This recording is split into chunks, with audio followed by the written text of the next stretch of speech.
Knicks lose a heartbreaker tonight to the Kings, 102-99. Let's talk about it.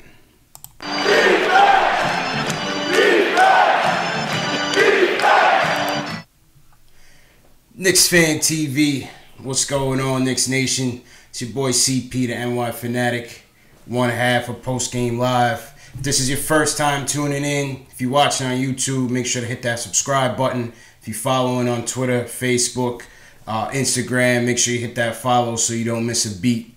This is Post Game Live. My man Jay Ellis from the Knick of Time Show couldn't make it tonight.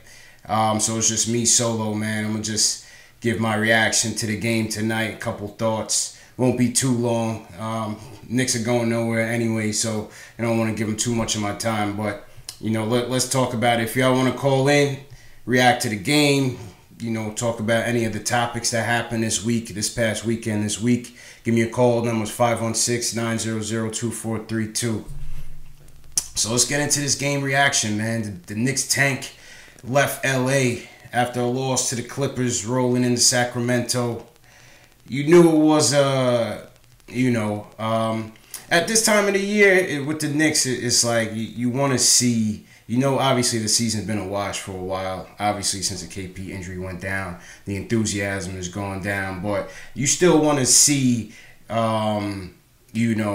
got the young guys coming in. You want to see what the kids can do. You have the three-point guards that you want to evaluate. You want to see, who's going to stay here going forward, who's on the way out. So it's different things that you want to evaluate from the team. So that's typically how I view these games going into the end of the year. Win or lose, I want to see how they fight. Are they still responding to this coach at all?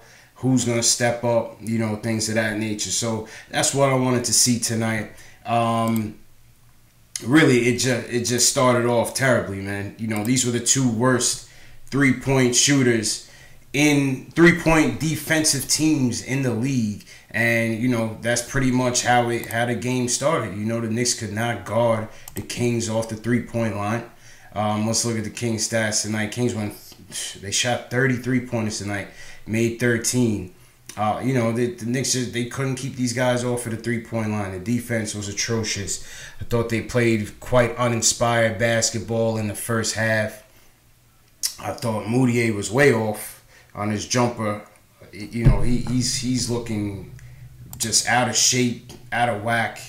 I think he's lost out there, and I'm really not sure why are we starting this guy on a night in, night out basis when we got Frank and Trey have paid their dues this year. We drafted Frank to see where he could be at the one.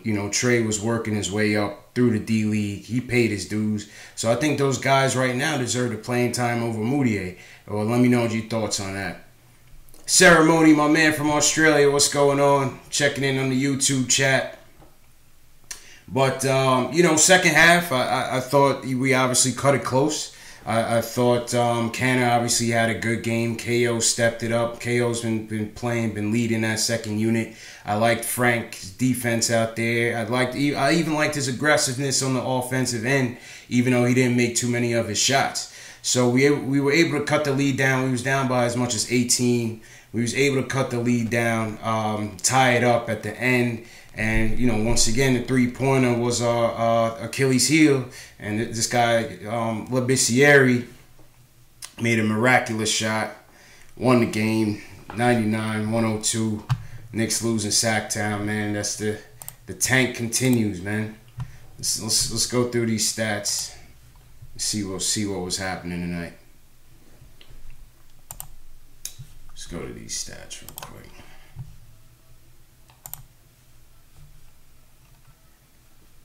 Box score. Beasley. Now, here's the thing with Beasley, right?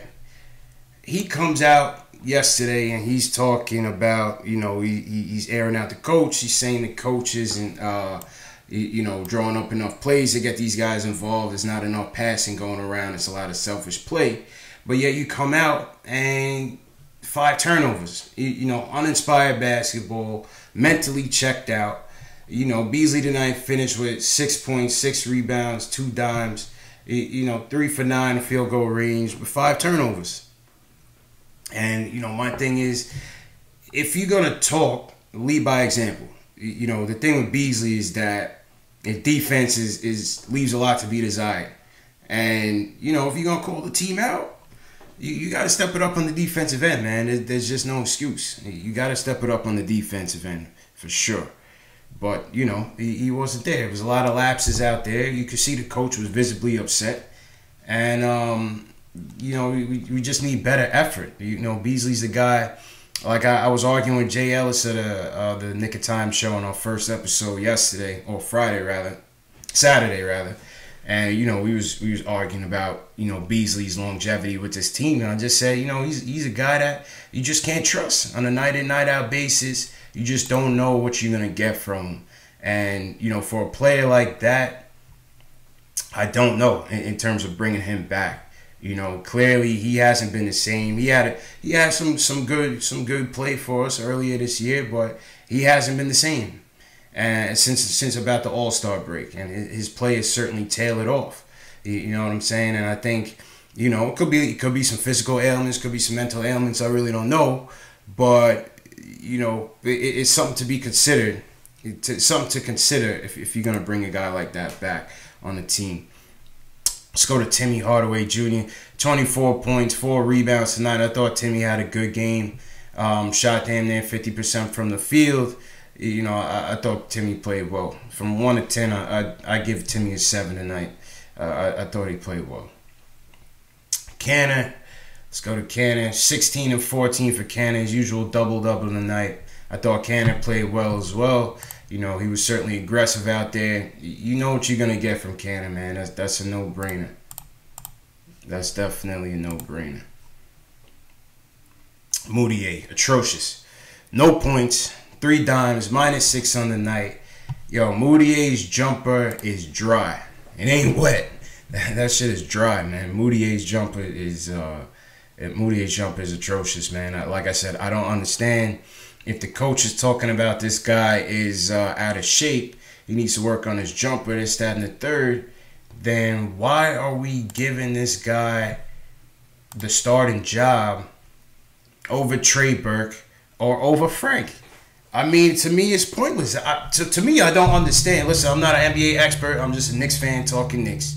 But at the end of the day, the season is almost done, and we talking about that this guy is out of shape. Like, something just is not right, man. Something is just not adding up. Like, my man Yerda, Frank needs to be starting. Yeah, absolutely. Frank needs to be starting. I don't see why not. You know what I'm saying? But, that's the organization's decision. I just don't understand it. Let's go to Courtney Lee tonight. Lee, 10 points, 4 rebounds, 1 steal, 1 turnover.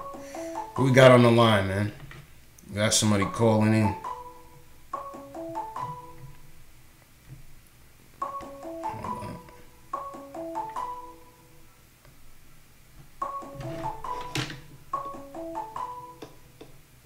Trying a little technical difficulties here with the calls. Give me a second, huh?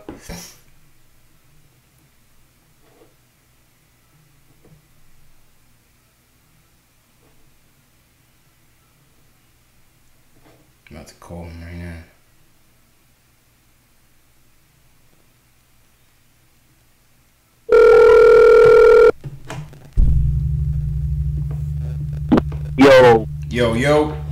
Yo, who this? Yo, what's going on, Knicks Fan TV? Yo, who this, man? State your name, where you from, bro? This is Carlito from Brooklyn, New York. You already know what's going on. My man Carlito, what's good, bro? What you think about the game, man? Listen, the first thing I'm going to say, I don't know why the hell the Knicks are trying to win. It's done. It's over. That's the first thing. Go get that draft pick. I like the effort, though. Don't get me wrong. I like the effort. You just don't win the game. You know what I'm saying? That's all I'm asking. Number 2, I'm going to get straight to it. We got to get rid of Hardaway. Oh, what's wrong with Timmy, man? You not a Timmy fan, bro? What's up with Timmy, man? Oh, hell no. I didn't like that signing from the start, to be honest with you, because I'm like, okay, Hardaway, really? And it's like, we paid way too much money. I think we need to get rid of Hardaway and Mills. Those are the two next guys. Hardaway, Mills, and Hornacek. The three next guys you got to get rid of because it just don't make no damn sense. Yeah, but I mean the thing is with Steve Mills is that he has the ear of the owner. You know what I'm saying? He has the ear of the owner, so it's pretty much. Like his business mindset is horrible. It's bad. His budget is horrible. I mean, he obviously doesn't budget at all because he's just like, $72 million, just like that. Yeah, that was crazy, man. I always make that joke. I say that as soon as they got rid of Phil, it's like he locked himself in an office with a pen and a pad and started wheeling and dealing. And here we go, Tim Hardaway Jr. with that crazy contract. But it's you could tell. You look at you know what I like about Scott Perry. Even though the Moutier deal was more suspect because like we got too many damn guards. I like that deal because he was able to pull something off like that without giving like a contract like $72 million. Yeah. I think if on the other way around, we would have probably gave up way more than we wanted to get up a high risk reward like that. Yeah.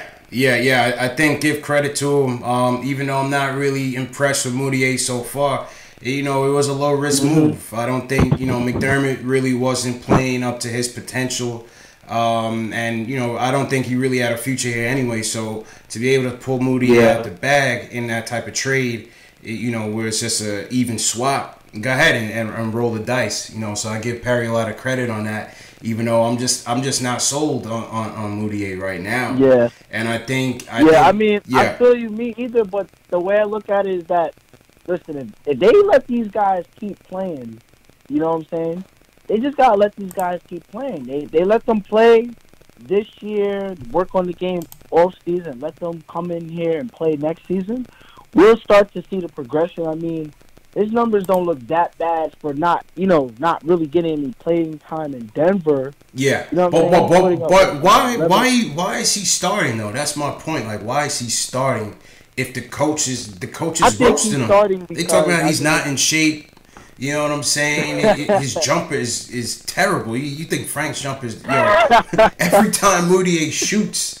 You know that shit is a brick. You're holding up a prayer like Jesus, this is gonna go in. I feel you. Don't get me wrong, but it's better than old Jack, man. I just felt like they took. See, this is the problem with the Knicks. We're always a step behind. You see, the team that we got right now, it's funny. This would be a nice team to have, like in 2009 and 2010. All the players we have are not modern era NBA caliber players. We need athletes. We need some more athletes, man. You need athletes. You need players who can play defense. You need players with length. You need players who can shoot the three. Yeah. You know what I'm saying? Like, I love Enes Kanter, but he's not. I don't. You know what I'm saying? Like, people are like, oh, bring him back, bring him back. You bring this guy back, then we really not gonna have any, pieces where to sign other players, and who. He's really not a good defender. Like, I see it every game. Like, whenever Kanter gets a switch, or whenever someone sees they got Kanter on him by himself, his defense is atrocious, man. His defense is atrocious. Either a foul or a bucket. Facts. Yeah, his defense is atrocious, man. Rebound. He's not. I mean, he's consistent with it, but he's not doing the same thing every game. Yeah. You know what I'm saying? Yeah. Well, I mean, like I say, you could count on that double-double from him every night. That's one thing you're going to get from him. But I'd rather have, if it's me, he's coming off the bench for me. You know what I'm saying? Yeah. And if that's the case, or, like he did with OKC, he came off the bench with OKC. But yeah, he came off the bench, and guess what? He was putting in the work. I don't think there's any backup center who could guard him. You know what I'm saying? Facts. That's the way I look at it. The Knicks, if they play the numbers right, they have a solid bench that's promising. If they can keep everybody together, I said if you keep Trey, Johnson, Beasley, Troy Williams, and Kanter all coming off the bench, right there, I don't know any backup, bench, any bench players who can guard that whole part right. They're all basically starters. Yeah, I mean, I like Troy Williams is one guy. Let's go to his stats now. I mean, he ain't do nothing crazy. 4 points, 3 rebounds. He's an athletic guy. You know, he fills the passing lanes. Yeah, and that's what I like about him. He's athletic. He plays like he's not playing like, you know, hard notch defense, but he's covering his man. Yeah. And that's the thing that pisses me off about Tim Hardaway. Like, Hardaway gets so lost on defense, it's almost he gets exposed. Ridiculous. He gets exposed, man. I think he was the one that had Hornacek about to have a heart attack out there tonight. I mean, the 3-point defense was just atrocious, man. You know? But I think, you know, the way the Knicks are looking right now, they're looking like, you know how the Lakers were looking last year. They had a whole bunch of young assets. They had players where they could be used, you know, in other teams. And I think this offseason we're going to see a lot of, like, major moves, you know? Yeah. Well, I think I got to disagree with you on that. I don't think the offseason is going to be, unless we're talking about, you know, low-risk gambles. You know, cap space wise, we don't really have. I think they're going to trade a lot of players. I think Scott Perry's going to try to, you know, put his work together and trade a lot of players. There's players out there that we can get. You know what I'm saying? Yeah. There's players out there. You know how many times we see a move at the All-Star break, and we're like, wow, how they pull that move off? There's players that we can get that can help us. You know what I'm saying? If they don't want to draft, you know, like a small forward, we can get small forwards that is out there right now. Yeah, but see, I want to draft. I want to start a kid fresh. I like this kid, Mikal Bridges from Villanova, man. You want to take a chance on like a Kelly Oubre or Otto Porter? Yeah, but we can't afford them, though. We can't afford them right now. Yeah, we can. Bro, you know why I say that? Because what's the guy's name on Milwaukee that just came back from injury? Jabari Parker. I think the Knicks could be able to make a run for someone like Jabari Parker. Because the way I look at it is that on that team they have a lot of what's the word for it? They have like a lot of, you know, men that basically play that position. Yeah, a lot of redundancy at that position. They really did need Jabari. Right. But my thing is, you know, he's you know, Jabari Parker is coming off the injury, but why would I want a guy coming off an injury when I could just draft somebody fresh out the draft, fresh? I feel you, but then it's like Jabari, he's still young, you know. What is he, like, only 23, 24? Yeah, he probably like about that. Yeah, he's a young dude, Jabari Parker, for sure. It's like, see, the thing is, I don't have a problem with the Knicks getting players, but you ever notice, every time when the Knicks get a player, they get a player that's on the downside of their career. Right. That's literally like 40 years old. Yeah. They get the player that was in his prime before he got to the Knicks. And that's a typical Knick move. But I think going forward,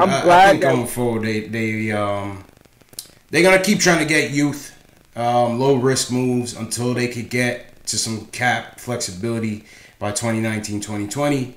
Hopefully that Noah contract is resolved at some point. You got to figure out what you're going to do with Tanner. You can't do anything about that Noah contract, to be real with you. It's going to be tough. They're not going to be... To be honest, like, I don't know why they keep talking about it. Noah's not going anywhere. Just play. Stop talking about it. You know what I'm saying? Facts. Like, I don't understand. Like, I hate when I see, like, Ian Bagley, because I'm pretty sure you follow up with what Bagley says. I hate whenever, like, you know, he's always retweeting about Noah this and Noah that. This guy's not going anywhere till 2020. Just hang it up. You know what I'm saying? Yeah. Like, why do we want to hear about that? We don't give a damn about that. I want to know whether or not Hornets are going to get fired. I want to know whether or not, what are we going to do with these players who say they love New York? Are we going to give them the right prices? Like, that's the thing that I want to know. I don't give a damn about Noah because he's not going anywhere. Yeah, it's an immovable contract in a tough situation, man. You know, it's an immovable contract, man. He's staying right at home, getting the bag. Facts. You know what I'm saying? Facts. And you know, to be real honest, I actually hope, let's say, for example, we fire Hornacek. I hope the next coach will say, you know what? I want to bring Noah back. I hope the next coach says that.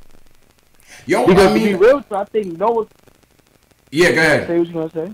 I think Noah that- was gonna fill a role with this team, especially when we come up against bigger front courts. I thought he could have, contributed and helped us out this year.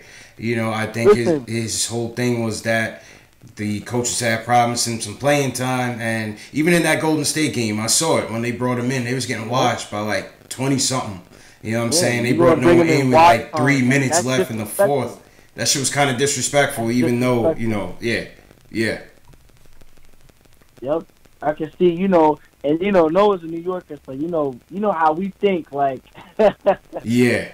Nah, that it's shit not like was we're cool, gonna just man. let that slide. We're gonna speak our mind. We're gonna say we want to say.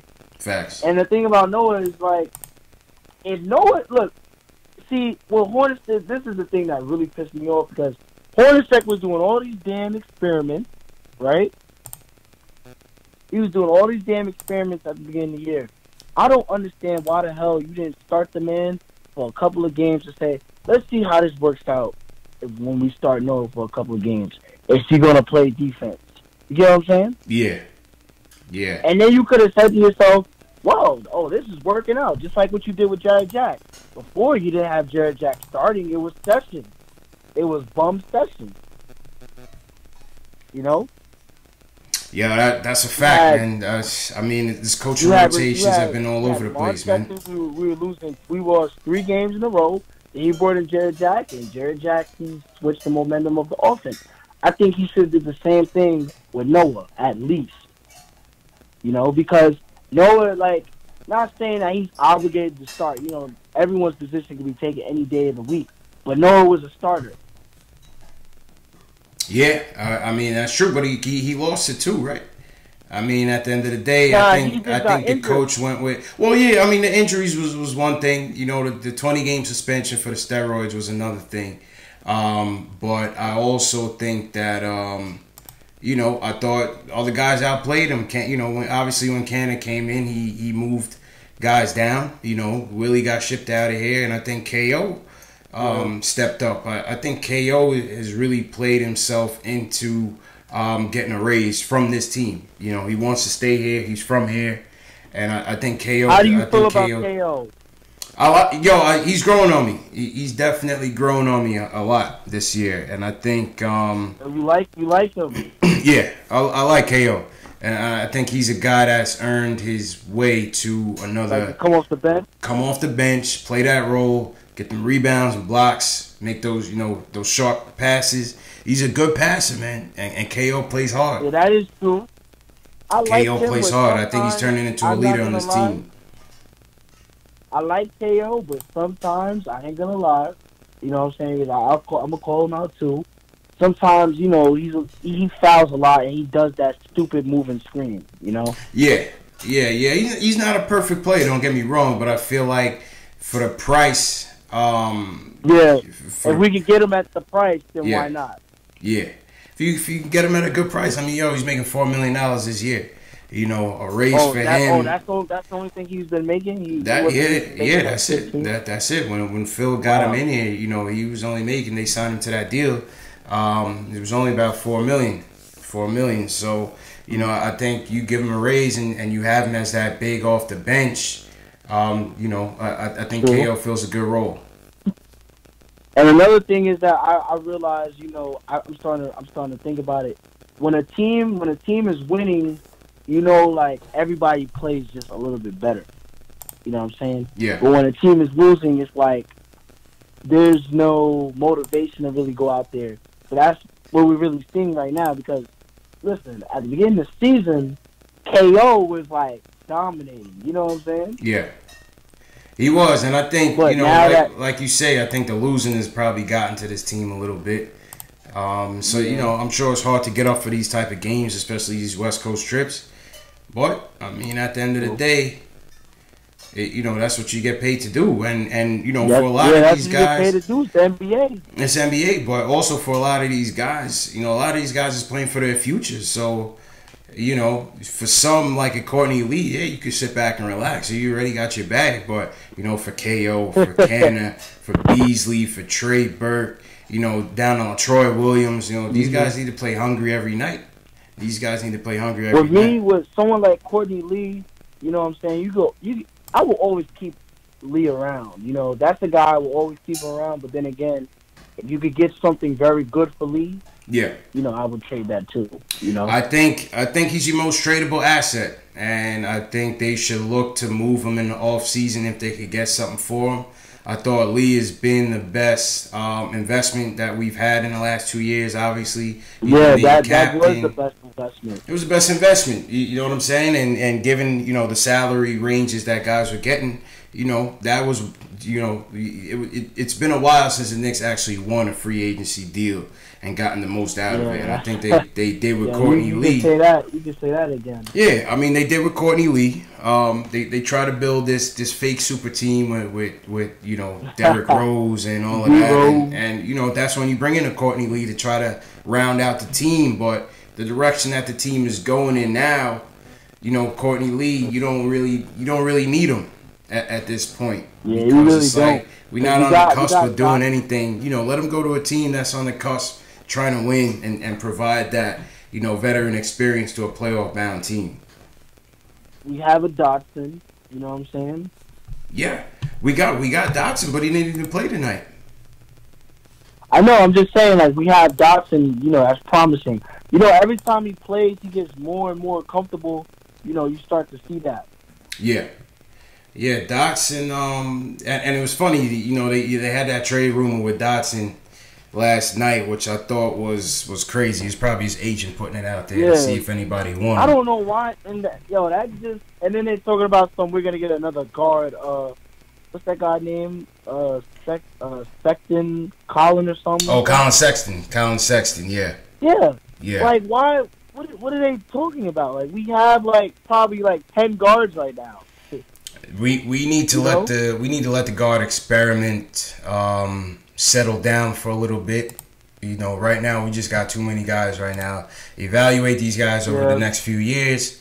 You see what you have, and then you move forward. Right now, I think we need to get that athleticism, that talent on the wing. Now, I think that's what we need to be focused on in the draft. I'd say by 2019, 2020, that's when the team should start getting rid of the players that they know that are not going to be around. Facts. When KP comes back, you should say to yourself, okay, who fits, who don't. And those should be your guys that should be getting traded or waived or whatever you got to do. Facts. Ken Rod in the chat. KP. Shout out Ken Rod in the chat. AVL NYK says tanking is really pointless. Bottom 7 is practically set already. Best we're going to get to is 8, and then even that's unlikely. Lose as much as possible, but it most likely isn't going to change much. Yeah, I mean, listen, I want to see competitive games. I don't care if they lose. Yeah. I just want to see competitive games. And listen, the lottery's the lottery. That's what I want to see. I just want to see a competitive game. Like the game we lost against the Clippers, after Rivers started hitting threes, I turned it off. You know what I'm saying? Facts. I was like, I'm done. Yeah. Yeah, I mean, listen, that's what we can ask for. They fought. They try to make a comeback. The first half was atrocious. They try to make amends for it, and they lost. You know what I'm saying? When the lottery gets here, we'll see where the chips fall, man. You know what I mean? But either way, I'm pretty confident that they're gonna come out with some talent in this draft. Either way, I'm confident in that. But you know what I'm thinking. I just had an idea. I want to know if you think it would work. Let's say we get on draft night, right? And we're like 7th pick. You know what I'm saying? And we want to say, okay, so we want to trade the 7th pick for a lower pick. Well, we're gonna add a piece to that. Let's say we say, okay, we'll give you our 7th pick and Courtney Lee for the 5th pick. I mean, do you think that's a good deal? Or we'll say we'll give you the 7th pick and maybe something else like a Dotson for the 5th pick. You know what? You don't really see them type of trades that often in the NBA. It's not like the NFL. But you saw that last year. Because, you know why I said that? Because I don't know if you remember when Philadelphia and the Lakers, they traded both the spots. Yeah, they did. You got the parameters got to match up perfectly to make them type of deals, though. That's not. I don't think it's. I don't think it's gonna happen. Ken Rod on the chat basically agreeing. I don't think it's gonna happen. Wherever you get the pick, whether it's 7, 8, 9, 10, just make the pick. You know what I'm saying? Don't try to get cute, man. Just pick the player and hope that player sticks. You got to get it right. Yeah, I hope that. These next 2 years, we need impact players to fortify with KP. As a Knicks fan, when you just watching this garbage, and you just watching this shit show, it's just like, ugh. It's crazy. Yeah, it's tough, man. It's rough. But yeah, that's what the rebuild looks like, bro. That's what the rebuild looks like, man. It's gonna be ugly. I was, because I'm only 20 years old, right? Yeah. And when I first started watching basketball, like, I've always been a Knicks fan all my life. But when I first started getting the statistics and how well players are and everything, it was about like 2010, 2011. It's crazy, I like when we got Melo, but after like a year or two, I said to myself, I'm like, we actually fucked up, because that team that we had before we traded for Melo was a really good team. It was a young team. When it was Amari, Chandler, and all those guys, I was like, yo, this is a good team. That team, it competed. We had one star. You know what I'm saying? You had even though D'Antoni wasn't a coach for defense, you had players who played defensively well. Like Gallinari and Chandler, they played very well defense. You know what I'm saying? I remember we beat the Heat with that team. That season. Yo, we beat them. I think we beat them maybe 3 out of 4, I think. I went to that game first off opening night. We beat them twice. Yeah, that Knicks tape, the Garden was rocking, man. Yup. I remember it. We came back from like 15 points and like in the fourth quarter, and the Knicks had won that game. You know what I'm saying? This is where like Landry Fields and all these other guys. And who is that guy that the Knicks had got rid of? What's his name? Donnie Walsh?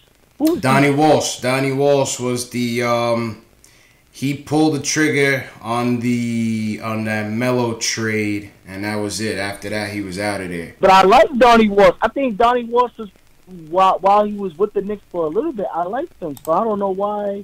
Well, I think number one, I mean, Donnie Walsh, he had done his days. He was getting old. I think right now he only does like consulting work for the Pacers. He was breaking down, and I think he was probably just like, yo, I'm not trying to deal with this owner, man. Because, back when that Melo trade was going down, supposedly he was the one that was trying to tell the ownership, like, yo, let's wait for this guy in the offseason, just sign him out, right? Yeah.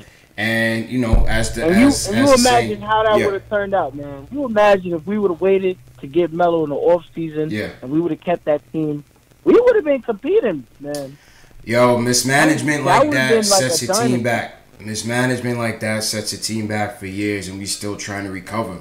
That's just what it is, man. We still trying to recover. I hate to rehash the shit, but this shit is the truth. When you mismanage your assets, you gamble on Amari knowing that his knees is bad. You can't get no insurance for it.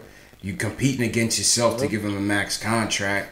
You give it to him. You throw everybody out to get Melo in here, and you left with nothing to build around the two of them. Amari's injured, so you got one max contract not playing. Yeah. I look at it now, Carmelo, we all know he's all about offense. After I saw them play for a little bit, I knew that it wasn't going to really work out, because you could see Amari wasn't as comfortable. You know what I'm saying? They weren't really running plays for him. Yeah, they didn't fit. They didn't fit. I thought if anybody could make it work, D'Antoni could. But I think between Melo's stubbornness and stats, his health just declined so rapidly. It was just another one of those things, man. Another curse on this franchise, bro. So it is what it is, man. What can you do, man? We're moving forward. Hopefully, I'm just hoping that now we just get the right pieces. KP, see, that's the thing. We don't know how even KP is gonna come back. Fact. You know what I'm saying? Anyone could be saying one thing. I remember when T-Mac, he said, it's so funny. This is after T-Mac signed with the Knicks. After he signed with the Knicks. You know what I'm saying? How bad he looked then. When he had signed with the Pistons in the offseason, I remember T-Mac was talking about you're going to see the T-Mac back again. and this and all that. And everyone's like, oh, how good are we going to see the T-Mac, you know? Fact. And they're just saying, like, a player is always going to say, yeah, I'm going to come back stronger and better. But if your body's saying no, you can't do that. Yeah, you just don't know. You just don't know how it's going to bounce for him, man. You just don't know how it's going to bounce for him. Are you taking the chances of signing him to that 157 this summer, or you waiting? I think they're going to do it.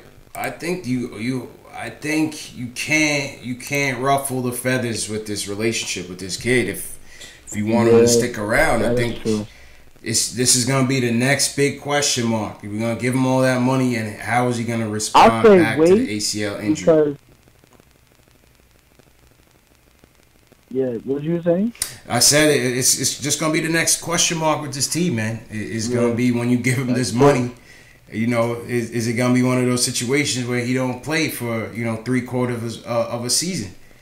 You know what I'm saying? Yeah. So Ken Rod in the chat was like, he's not gonna be back till midway next year, which is fine with me because, like I said, we need to get this lottery right these next 2 years, man. 2018 draft, 2019 draft. We need to get these picks right. We need impact starters to solidify your foundation with KP. Then you try to go out in free agency. You try to get a player that can help round out the team. You know what I'm saying? To me, a lot of people say the draft is an exact science. Of course, it's not. But I think free agency is also a pipe dream. In that you compete against other teams with money to sign a guy away from his team who he can make more money with. You know what I'm saying? Exactly. We have the biggest market. New York is the biggest market in the league. We do, but we also, our reputation is not the greatest, man. You know what I'm saying? Players could go to Milwaukee and make money. Greek Freak is gonna make money in Milwaukee. He'll be A-OK. He don't gotta come here to the drama and the cesspool and the media. It's a lot of stress coming here, man. It's not for the faint of heart, man. You gotta be built differently. You know what I'm saying? You gotta be built differently. You gotta be built for the hate. And you gotta be built for it. Yep, that is definitely true.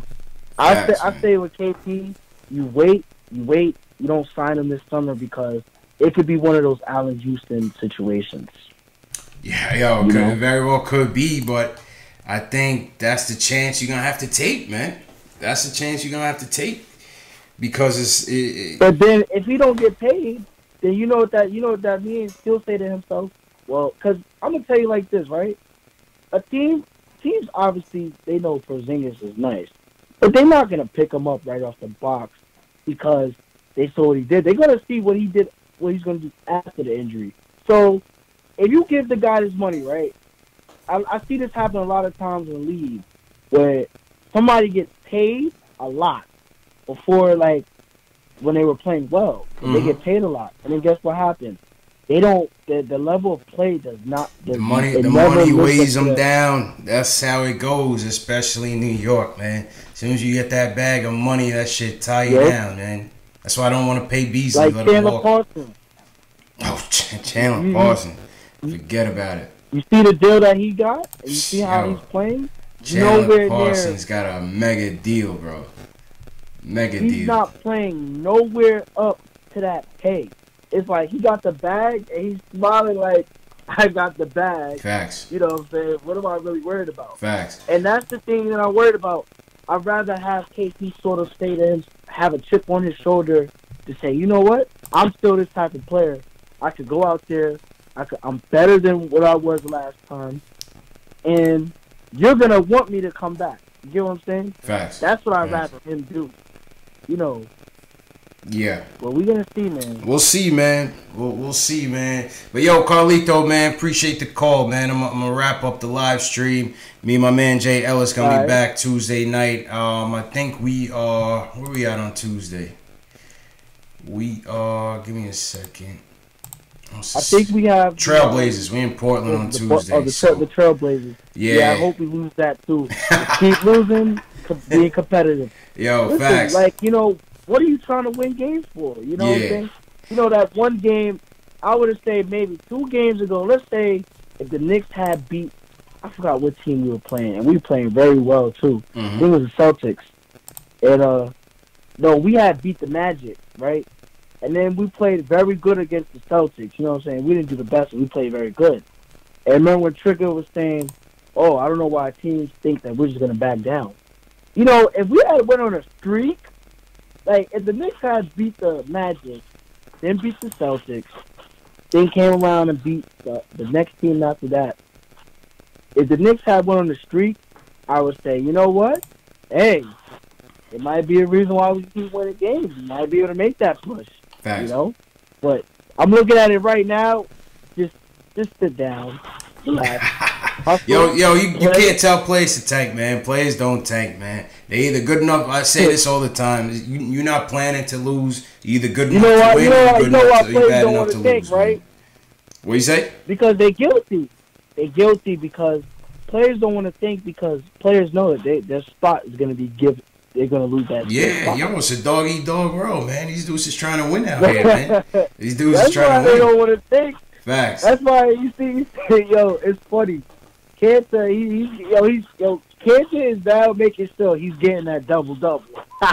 yeah, he's trying to get that money. You see, he's dropping those hints about staying in New York. I love New York. I'm a New Yorker. I'm gonna score and I'm gonna get those rebounds. Yeah, Cannon want that bag, man. Cannon want that bag. But yo, man, appreciate the call, man. Yo, hit me up Tuesday night though, man. Definitely. That's a fact. I'm gonna be back on here Tuesday. All right, man. Appreciate you, bro. Appreciate it. Yeah. Yo, everybody in the chat, YouTube, Facebook, Twitter, Periscope, Instagram, all of that. Appreciate y'all for tuning in. I gotta get some sleep, man. I can't be talking about these Knicks all night. I gotta get back to the regular scheduled program, get some sleep, and get ready for work tomorrow for the day job, you know. But definitely appreciate you supporting. We'll be back Tuesday night, post game after the Trailblazers. My man Jay Ellis will be back. And like I said, make sure y'all subscribe to the channel. Make sure y'all follow us on social media. Don't miss out on anything. You know, this shit is, we just getting started. We just growing. And appreciate the support, man. So y'all take it easy, man. Have a good and productive week. Peace.